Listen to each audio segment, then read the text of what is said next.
This is how I caught this 1 to 2.85 risk to reward trade, and in this video I'll be giving a quick breakdown of how I executed and how I managed to place my stop losses. So as you can see, when we scale back onto the 4 hour, I had drawn out my previous areas of confluences. So we had a 4 hour order block, we had a 4 hour fair value gap, which is also an imbalance in this area here, and we had a big order block area up here. And I looked at the candle, we was around in this price range area here. So prices previously hit my order block and dropped down. However, we were still asleep, so we did not see that trade. So what I done then was scale down into the 1 hour. I looked around to see what other confluences I can find. As you can see, we have a big order block here, we have another order block here, and we have another order block here. So after we found these areas of confluences, what I done then was scale down even lower to a smaller time frame, and I tried to find areas that I could essentially execute from. So we have a big order block area here which I could have taken my trade off, but it didn't give me enough of a it didn't really give me confidence to take the trade from there, so I waited to see what the price will do then. When we jump into the 15-minute chart, you can actually see the areas that I've marked out from before. So we had a 15-minute fair value gap off of this imbalance here, and we had a big push up which created our order block. Price broke structure here, so this area would give us a definite confirmation that this order block works. So once I've drawn this area out, what I did was I then waited for price to do more movement. As we can see, price came down and it swept these liquidity zones over here and it pushed up. It didn't have enough power to carry on going down. So this is where I was getting ready to enter my trade. As you can see, price pushed up, created another order block, broke structure from here. However, we did not sweep any liquidity from these highs. We then scaled down even lower to find other areas of confluences that we can execute off. So price came down. By the way, this fair value gap here, let's forget about that. That literally got demolished, so that would not count as a confluence for our trade. So when we drew out this order block, we saw that the order block worked, but we didn't have enough selling pressure for the market to push down. So while we was watching our charts here, I told myself that I'm going to enter off the next time the order block hits. Also, something I did not mention, and I hope you guys are aware of this, if not I can make a separate video. The daily bias on the day was bearish. So what makes you think that you should be selling, we should be buying the market? If the daily bias is bearish, as we can see, look at what price is doing. We're literally going down. We are going down. Price did not break structure at all to the upside. Why are you buying?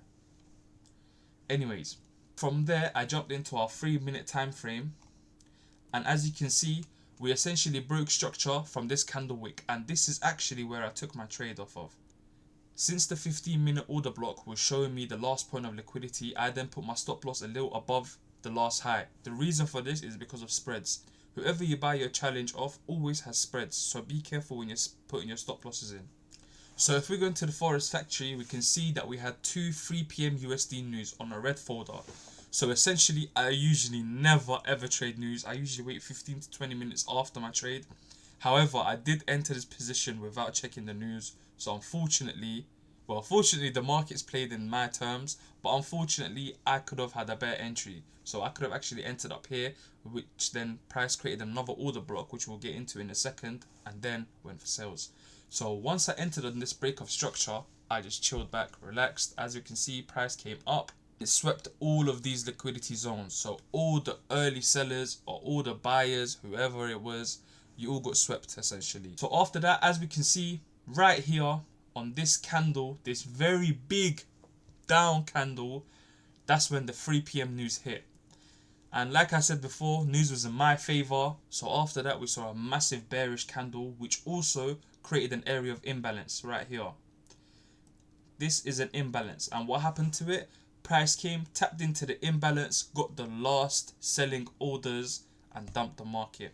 My first take profit was at these lows here, and not gonna lie, if we do go back in time, because a lot of you guys watching this are probably not gonna believe me, but I have proof.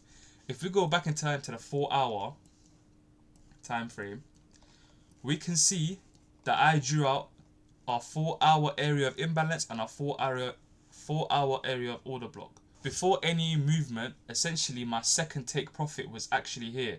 The reason for this is because when we go back in time to exactly where we drew our fair value gap, we can see that there's a big area of liquidity lying right here. This is our area of liquidity, and this is what we're looking for. This was what we needed. So as you can see, price then flew down, came and tapped into our TP1. We had TP2 around this area here, and our last take profit was right here at the edge of the 4-hour fair value gap we drew before. And as you can see, all take profits got absolutely demolished. We did hit it. We didn't win the trade because we took the trade from here essentially. We didn't win the trade, but at least we can see that our confluences work. So that was how I caught this 1 to 2 or 1 to 3 risk to reward trade. Hope you guys enjoyed. Hope I could teach you guys something, and for my first YouTube video, I think I've done pretty well. Please leave your suggestions down below, or any questions you might have. Please let me know down below in the comments. Hopefully you guys all understood and enjoyed, and until next time, I'll see you all later.